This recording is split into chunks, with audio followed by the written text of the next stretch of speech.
Вот дальше, значит, взвесил по новой этот напильник, что мы этот разогнали. По сравнению вот с этим, да, видно насколько. Вот. Был он, короче, без насечки уже. Без насечки он был уже 1 килограмм 8 грамм.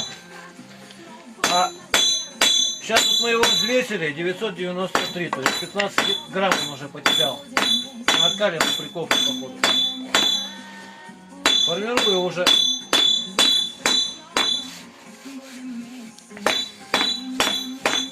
клинок потихонечку. Вот так вот удобнее всего держать. То есть без всякой сварки, без всяких вещей. Не перегреваем.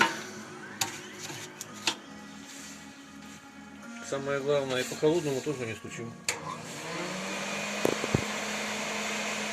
В общем, дальше покажу, что как. Всего доброго, до свидания.